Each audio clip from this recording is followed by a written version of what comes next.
Hello, fellow investors. Welcome to another episode of Ritter on Real Estate, where we teach you how to passively invest like a pro. Have you ever thought, why do banks suddenly stop saying yes after your first few properties? Maybe you've got loans, you've got 4 or 5 properties, or even 9, 10, and all of a sudden financing feels like it got harder. We're going to talk about that today, and we're going to talk about what smart investors do to switch before they stall out so they can keep growing. So if you're new to real estate, this is a great question. If you're a seasoned investor and you've got 10 units, this is a great question to answer. And today, to answer that question, we've got a very special guest. He specializes exactly in this problem of helping investors continue to scale. So we've got Matt Medrano joining us. He's the managing partner and chief revenue officer of Dynamo Capital. They're a private lender that helps investors finance deals. Exactly what I said. Once traditional banks stop being helpful. So we're going to break down in plain English, so you understand how you should maybe rethinking your lending strategy as you continue to scale so you don't stall out in that process. So Matt, welcome to the show. Thanks for coming on today. Yeah, thanks for having me on, Ken. It's good to be here. Absolutely. So, for folks that don't know you and don't know anything about Dynamo Capital, tell us about yourself, the company. Who do you guys work with? Yeah, so Dynamo Capital is a private lender here in Wichita, Kansas. We're primarily Midwest focused, but we'll serve the country as a whole, but with a main eye towards the Midwest.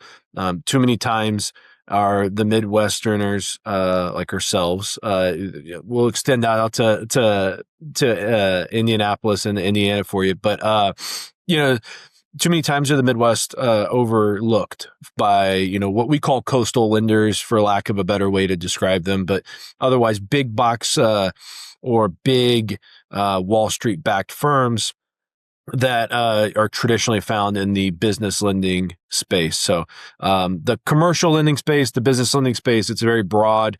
The mortgage lending space is a very broad topic in general. And one of the main goals that I have, especially in a platform like this, is to kind of demystify lending from an income producing properties perspective, and how to actually determine what is the best use of funding for your project, right? It may not always be something like Dynamo, may not always be a bank, may not always be, a private lender. There's a lot of different ways to slice that cake, and, working through and understanding what each of those avenues are I think is really important to making the most optimal choice for funding a project. Yeah, I think that's well said. I mean, I've been doing this a long time now. I've been investing in real estate for quite a while, and I still find there's nuances, there's ways of lending and doing deals. I mean, even today that I've never heard of. And so, I think having an advisor on the financing side is extremely important. So, yeah, excited to dig in today and learn a few things. Yeah, man. So Dynamo Capital, just to clarify what we do, we're a private lender, asset-based lending. So when you think lender, the easy answer, the easy thing that first thing comes to mind is more your Fannie Freddie primary home lender type things that you're thinking about. Like, I got to show my W-2, I got to show my taxes, I got to do this, that, and the other thing, pay stubs, paychecks, et cetera, et cetera. That's not the world that we live in at all. We're primarily focused on the asset that we're lending on and the underlying asset itself. Gotcha. And so that gives a lot of freedom and flexibility from our lending perspective to bring to market a different way of lending than most people are used to through either their bank or a standard mortgage broker has access to. So I love that. I love that. Yeah. Well, let's dig in on that. Let's dig in more, right? So on first topic, let's start with a problem that I think most investors don't see coming. This is like, why is it that banks, they work fine for, the first property you go and buy, maybe even several, maybe up to 10, but, suddenly you start to feel pushback. And it can seem that lending gets harder as you go. It seems counterintuitive, right? As you gain experience.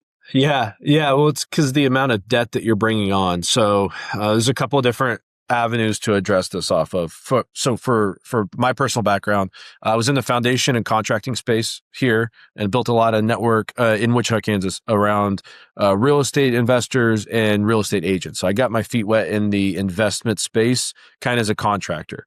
At the same time, my partner was starting a mortgage brokerage. My partner in Dynamo Capital, Justin Rushlow, started a mortgage brokerage here in Kansas. We had a referral network. I would do repairs on his projects or his investments for him, his mortgages, his clients.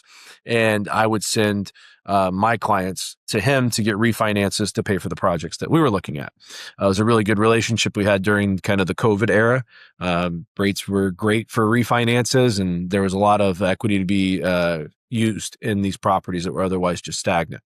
And so when we got into this space, we began brokering traditional Fannie Freddie style mortgages. The things that you would usually be, in other terms, the products and mortgages that you would be using to purchase your primary home. Right. In addition to those loans that they do for the primary side of things, Fannie Freddie have products for investment properties, whether they're house hack type property loans, or they're more traditional investment second home or investment income producing properties. They still go through the very standard Fannie Freddie underwriting process where you're providing W-2s, taxes, pay stubs, paychecks, et cetera. The laundry list of things that you need to provide to qualify for that loan is substantial. And for an investor in this world where you have to move fast, it can be tedious and slow. Now, maybe you have your documentation all in place and this is a really clean process that you have with an existing mortgage lender. Great. Fannie Freddie still impose ultimate caps on what you're able to have with them. You can finance up to 10 properties with them. So what do you do for projects 11 and 12? Well, you're not going through Fannie Freddie, right? So enter, if you have that many properties, for example, though, you're typically a very bankable client, right? You're somewhere, you likely have a relationship with a local bank or a credit union, perhaps, that has an appetite for these types of deals. But, post-COVID, all the refinances and everything that happened there, a lot of those banks and credit unions closed the vaults, right? They don't want to take on any more real estate exposure, and certainly not more commercial real estate exposure. So for the clients that were maybe not going through the standard Fannie Freddie route, but they were going into the bank direct relationship route, if those banks' appetite change, you're going to really struggle. So you get a lot of pressure from, overall exposure limits with banks, right? Maybe per their guides or maybe their own underwriting appetite, they want to see you capped at 3 to 5 million or whatever the number is that they're willing to lend you on. And even though you make your payments on time, you've successfully entered and exit project after project, they only want to have so much exposure per head at the bank. And, maybe you run into gaps there. So in a lot of ways, really successful investors are penalized for their success, which doesn't make sense. It's very counterintuitive. And what I've found in the few years that I've been in the mortgage business, I got in around COVID, so I'm not super deep in this, but I don't have much regard for the arbitrary limits that are put in place oftentimes by banks and lenders in any regard. So for example, you might have a minimum credit score in the Fannie Freddie world of 700 for a certain loan product or another lender. If you could tell me, Kent, the difference between a 699 credit score and a 700 credit score and what the difference of that is, other than the one arbitrary point of a credit score number, then we can have a reasonable understanding of why the lenders put in a number requirement or a threshold.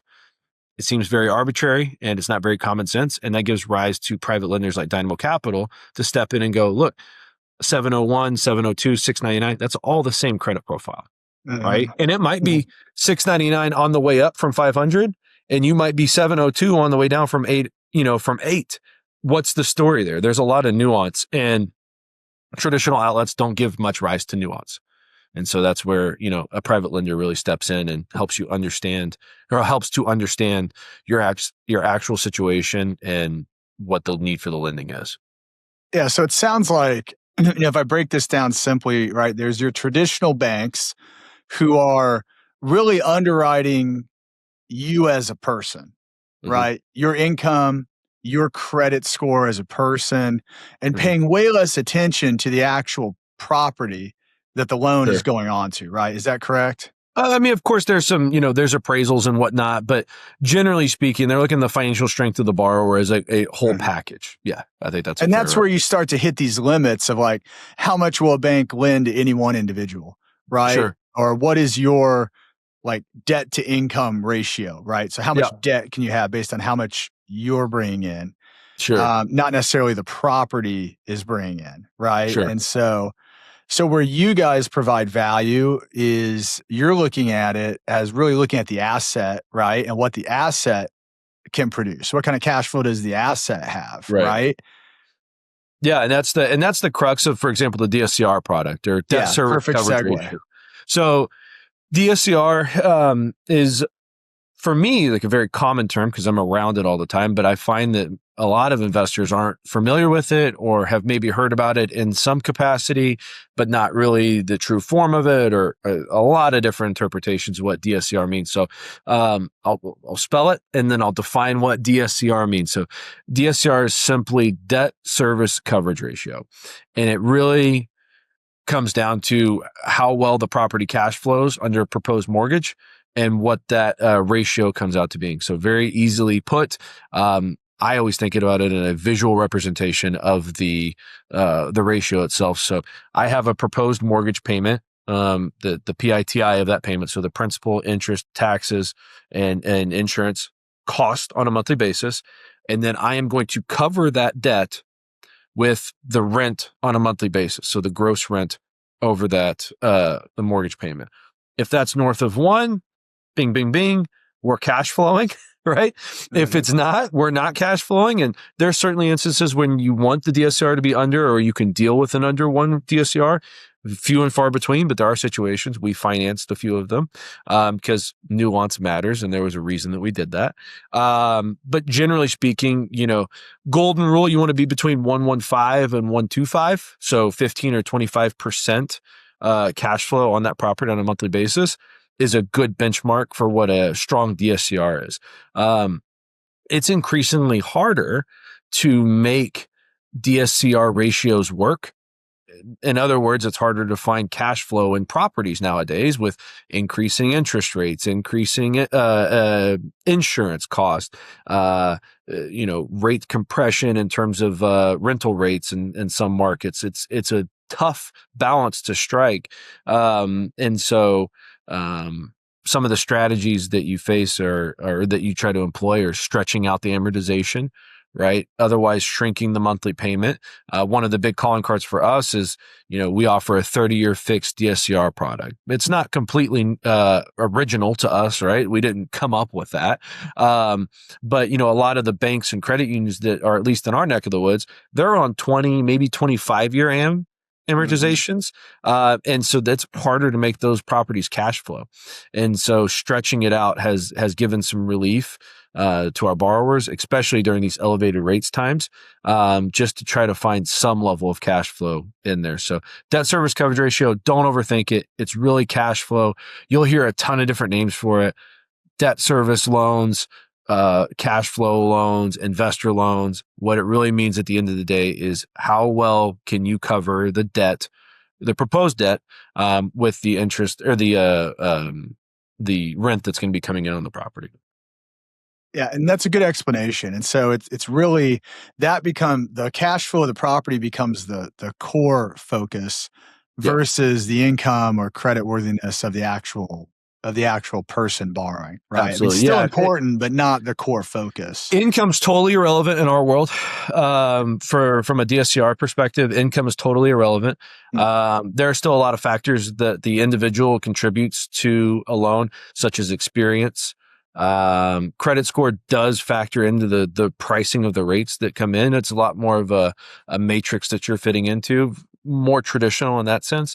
But yeah, I mean, you can think of, this isn't a perfect example, but you can think of the DSCR ratio as your debt to income ratio equivalent in the business or private lending space. It's a good, you qualify based on DTI. A lot of times your lender in the residential world, in my previous life, you're doing gymnastics to make the DTI work, right? How do we get below 40? How do we get below 40? Depending on the different loan programs and get under the number that you want to be on the DTI. You're doing the same thing with the DSCR. How do we beef up the DSCR ratio in a way that one reflects reality, but also is able to get the best pricing possible for our client? Yeah. And are these loans recourse or non-recourse? And maybe just explain the difference to folks as well. Yeah. So these are full recourse loans under the business entity. Of course, the borrower will sign a guarantee on top of that, but a personal guarantee. But these are all held by the business themselves, not the individual human behind the loan. So for example, Matt Medrano LLC is our borrower here. Our guarantor is Matt Medrano, right? But the borrower itself is Matt Medrano LLC. Therefore, it's not on my personal credit. So when I go to buy a primary house with my bank, for example, I'm not reporting this on my credit when it comes to calculating my DTI, thus effectively making it easier for me as an investor or as a business owner to acquire my primary, because I'm not riddled with this debt on my primary side of my credit for when I go and apply for those loans and whatnot. So a little bit more of an efficient strategy for business owners, and a lot of, the standard investor for us, I think, is some is for you is somebody that's self-made, or they're a real estate agent, or they're doing something independent and they don't have a W-2 that they're relying on. So keeping that debt off your personal credit is a big deal from your personal risk tolerance. Yeah, understood. And just talk. So when you're saying it is recourse, I mean, just explain to people what that means, essentially. Yeah. So I mean, I don't want to get too deep into the legal component of it, but for our perspective, you're guaranteeing that this loan is going to perform on a monthly basis, right? It gives us as the lender rights to go and seek full repayment at the loan level when you're signing. I think simply said, right, if the property doesn't perform, right, the individual is on the hook to pay the loan back, right, which is kind of simply said. And that's a very straight way to say it. That's very, very fair. Of course, when you one of the reasons that we like the Midwest, for example, is when we sign an agreement or a mortgage with a borrower, and we shake hands effectively, whether virtually or in person. I trust that Midwesterner, because of how we were brought up here, is going to repay me, right? There's just something, I think it means a little bit more in our neck of the woods that, we made a commitment that I'm going to pay this loan off.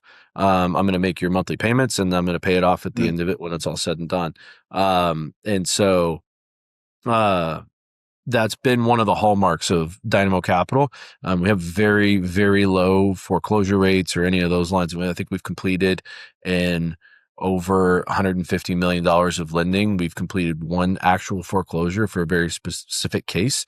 That's a really big rarity in the private lending space, because usually this business is littered with foreclosures and property takebacks that give us a bad name, frankly, in the industry. So it's a really big deal for us that, we recognize that we're partners together, in not just our DSCR business, but our short-term bridge loan business.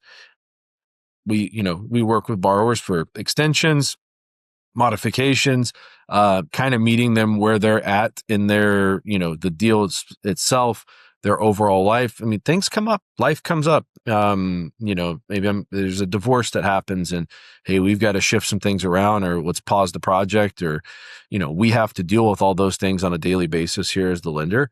It's less so on the DSCR side, right? But naturally on the DSCR side, you got to have a renter in there. to be able to make that monthly payment. If the renter's not paying, you're paying as the investor. That's going to be consistent across any product from a rental perspective, though. So no different on our side than any other lender that you'd be working with in that case. Sure. So going a little bit deeper in or switching topics a little bit, as we think about one thing I'd like to get your opinion on is, I think a lot of investors, when they're looking at loans, they really fixate on interest rate, right? It's chasing the lowest interest rate. How do we, Sure. how do we get that down? But, is that the wrong goal? Like, are there other things that investors should be looking at besides just interest rate as they look at loans that they can be financing their properties with? Sure. Yeah. I mean, there's a lot of different knobs and gears to turn on a loan. Interest rate's the obvious one. It's the biggest. It's the most impactful to you as a borrower, obviously from a monthly perspective. But there's a lot of things like prepayment penalties. A lot of DSCR loans include a prepayment penalty. Now that does improve pricing quite a bit because the end investor who's holding that loan knows that they're going to receive a certain coupon for a period of time. So there's some value in those depending on your strategy. If this is I'm going to purchase this, I'm going to hold it for 10 years. Great. Let's look at a prepay. Might make some sense to lower the rate. It lets us as the lender pass on better, rates and terms to you as the borrower. If you know this is going to be a short-term thing and that we'll probably aggregate a package of these and sell them off in the next 3 years, then let's not do a long prepay, right? There's a lot of different things to consider in something like that. Then you get into, I think some other things that like a bank might be able to move on is, do we escrow? Do we not escrow? How do we handle, can I have a blanket insurance policy? Can I do these off the actual payment that I'm making on a monthly basis? Can I not? There's a lot of different things like that you'd be looking at. How quickly are they going to close? It is not always just about rate. As you know, in real estate, closing dates are, they're flexible, I would say, to most ends, but they tend to move around. Sometimes we have a hard deadline. If that hard deadline doesn't get met and you lose your earnest money, you're going to wish that you would have taken a slightly higher rate other than the teaser rate that was introduced to you from this other lender, right? That you didn't close in time with. So there's a lot of different factors on that front. Is the loan that I'm getting, like we talked about, on my traditional credit? Is it in my business credit? Who is the actual borrower? There's a lot of different things to focus on there. It's not always about rate. It's sometimes about relationship. Do I trust that I can come back to this lender and get another loan from them? I might, can I bundle up 5-10 properties together and do a portfolio loan with the lender? That's another option to consider. So there's a lot of different things. Obviously, rate is the biggest thing, I would say. I make no mistake about it. Rate is always going to be the thing that impacts you on a monthly basis the most. But there's so much to consider about consistency and relationship. Also, don't get tricked by, in the private lending world, for example, we don't have closing disclosures and loan estimates in the same way that you do in the residential world. So you don't necessarily always see the costs associated with getting the rate or pricing that you think you're receiving. So for example, today, I could write a loan for 5%. I give you a 5% DSCR rate. I go advertise that tomorrow. Everybody would be at my door to go, I want the 5% DSCR loan. Well, to get 5%, you got to pay 3 points. Right. But I don't necessarily disclose that you have to, I'm not saying that I do this, but in that scenario, I might look at this 5%, get sold on the low end. The DSCR is great and the monthly payment's so low, you're going to cash flow so much. You model it out in your spreadsheet, but you didn't look at the origination fee, or you didn't see the buy down cost that's in there. I mean, if you're buying points to buy something down, you're paying points to buy something down.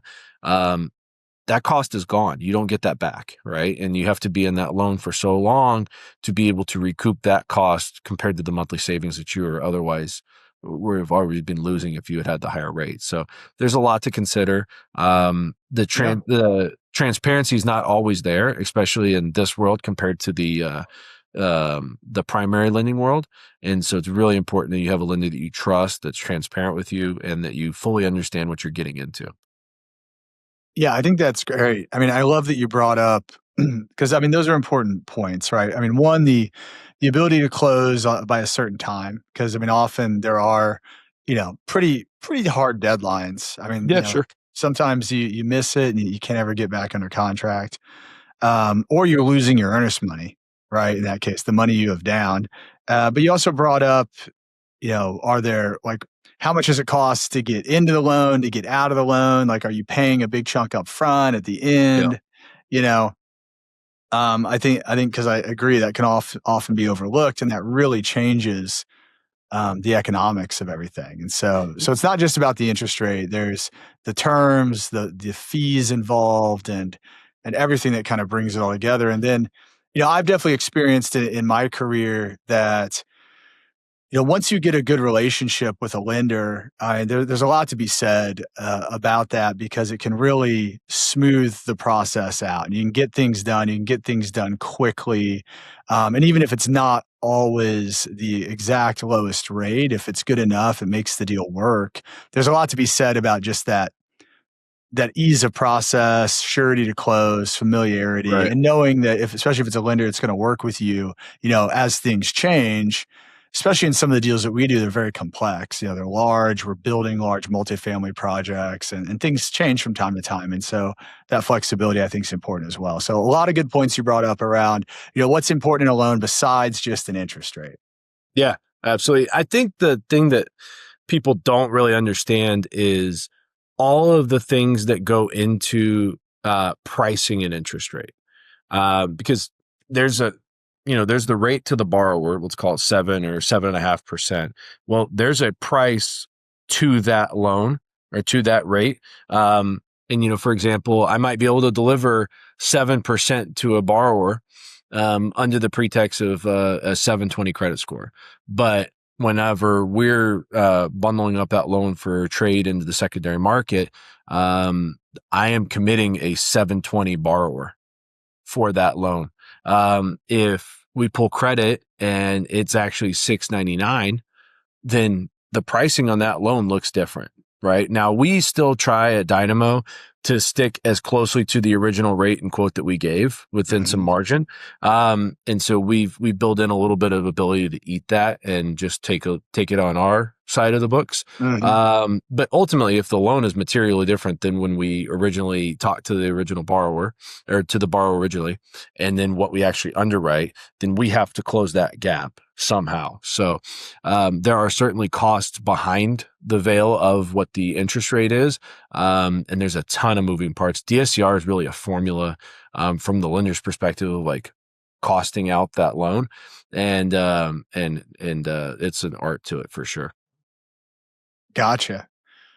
Well, let's go to helping some of our listeners avoid some mistakes. You've been in lending for, you say 5 or 6 years now. You've said you've done something like $150 million worth of loans. That's a lot of loans. I'm sure you've seen some themes, of some things to avoid, some mistakes that can be avoided, potholes missed, with a little bit of advice. So what are some of those things that you can tell our listeners about to help them avoid some common mistakes? Yeah, so I think the biggest mistake that I see is people not fully understanding the loan terms that they're signing up for. You see this on both the short-term product or the fix and flip product, and then the DSCR product. There's a difference between loan fees like origination fees and buy down costs and processing fees, and it's easy to conflate all of that and just say this is the cost for the loan. When you're comparing and directly comparing, I think there's a lot of misunderstanding about what the exit fees for a loan might look like.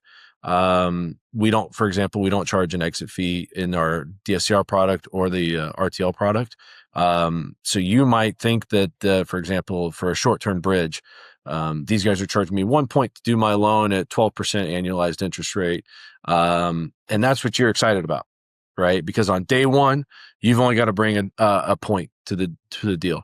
For example, in Dynamo, traditionally we charge 3 points in origination fee and 12% annualized rate, but no exit fee. On the surface, my deal looks much worse. I'm charging you 2 additional points to do it, right? That 1 point in 12 lender, though, has a 3% or 4% exit fee that you didn't read in the fine print because that's not on closing day here. It's on exit of the loan. And then there's maybe an admin fee or a processing fee or any of those types of things, which are AKA origination fees, right? And so it's really important to look at the whole loan. There are other lenders that we see all the time that charge, we charge 3% a month, right? That's a very slippery slope to sounding like a 3% origination fee or 3% interest rate, right? We charge no points, but it's 3% a month. Well, if you annualize, that's 36%. Your money costs 36% on an annual basis versus mine at 15 for 3 and 12, right? But it's very easy to go, those guys are charging you 12 over there. I only charge you 3. Well, like 3 how many times, right? Because I'm really charging 1 a month in my 12% scenario. So I think it's the semantics and the language can be fairly tricky. And it's just that a generally unregulated business compared to what most background for lending looks like for people when they come in, because you're used to having done your loan estimates and your closing disclosures in the traditional lending world. So there's a lot of freedom and a lot of flexibility in this space, but really important that you know who you're working with, that you have trust with them, and that you have a relationship. Because a lot of private lenders have a lot of properties and they didn't buy them. They took them back. Yeah, you got to really read the fine print, right? Yeah. When you're signing any agreement, especially a loan, really read the fine loan print. docs, they're not short. The loan docs that from these private lenders, I mean, us included, we use our loan docs are drafted by one of the biggest private lending law firms in the country. So we're really comfortable with them. But yeah, make no mistake about them, the lender writes them, right? Or the lender, they're lender friendly, and they're really important that you understand what you're getting into, and that you have them reviewed, et cetera, that you're feeling comfortable with those things. But ultimately, at the end of the day, the relationship with a private lender shouldn't be antagonistic. It should be a partnership. I really view us as a, equity-free equity partner for a lot of our investors. And we could talk more about that in another pod about what the short-term fix and flip business is really, and how we fill in the capital stack for borrowers. Yeah, I mean, it should be a partnership. It shouldn't be antagonistic. And, you got to look at the borrower, or the lender's track record for if they actually do what they say on those fronts. So it's tremendously important. Yeah, absolutely. You got to work with a reputable lender who's going to deliver on what they say, and not a rent to own shop, right? Not somebody that's looking to get your property cheap because they can get it for loan to own operations are right? Absolutely real. They're absolutely real, and it sucks. And so we've done quite a few rescues, bailouts of stuff like that. I mean, some of our most consistent and, steady borrowers are ones that have been dropped on their head at closing day by another private lender. They committed to something and they couldn't, write that check on closing day. Yep. And so, Dynamo stepped in, made that situation right, and, fulfilled the promise of what that original lender had offered them. And so, it's a big deal. And we've had really consistent relationships be grown out of just showing up and doing what we say we're going to do. I mean, that's just so important these days, right? Just do what you say you're going to do. And I'm sure you guys have created a lot of long-term customers by doing that. So yeah, as intricate awesome. as the business is from a like capital markets perspective or anything that's actually happening in the business, running is very simple. Just do what we say we're going to do, make things right. We have made a ton of mistakes as first-time fund managers and lender shop owners, right? We've made a ton of them. We're happy to own those. We've never left a mistake wrong. We've always gone back and fixed things, done our best to cure any of those issues. And we're really proud of that. So yeah, I mean, we're not perfect by any stretch of the imagination. When Justin and I started this business, we were brokers at our core. We had never, collected a monthly payment, issued an investor statement, issued a borrower statement, funded a draw, reviewed a payment, or anything. We had to learn all that stuff. We made plenty of mistakes along the way, and we luckily had really good clients and partners that were willing to give us grace and work through those things with us. We paid for a lot of those mistakes, and part of the process of building a private lender in today's day and age. Yeah. Well, Matt, thank you so much. This has been incredibly valuable, and love that you came on to give us some knowledge and a little insight into the lending world. And to our listeners, I mean, it's all about learning about the financing, I think, early, right? You can avoid a lot of mistakes, a lot of frustration. We talked about, stalling out in the traditional kind of bank lending process, especially if you're doing smaller properties. But we talked about finding a great lender to build a relationship with, and all the value I've seen personally through my career in doing that. And, Matt from his side, talked about that as well. And, and also hitting on, it's not always about the interest rate. There's a lot of different things that come together in a loan to make it work, whether it's the fees, whether it's the term, whether it's the amortization, whether, all that comes together, how much cash flow it's going to produce, right? So there's a lot to pay attention to. So some good stuff we covered in this episode. Matt, if folks want to learn more about you and Dynamo, where can they find you? Yep. So you can email me directly at matthew@dynamocapital.com. You can also go to our website, dynamocapital.com. There's a button to submit a loan, to reach out, find more information, become a passive investor into the fund as well. Lots of different avenues to get plugged into Dynamo, but very, very accessible, and happy to speak with anybody here in the Midwest or across the country. Excellent. Well, again, thank you for coming on the show and giving us so much value. For everybody out there listening, if you found this valuable today, go subscribe to Ritter on Real Estate, wherever you're listening to this podcast. And if you know somebody out there that could benefit to learn a little bit about, commercial real estate financing, whether they've got 1 property, 10 properties, 20 properties, send them the episode, share it with them, because I think they're going to get some value out of it. With that, thank you, everybody, and have a great rest of the day. Great. Thanks, Kit.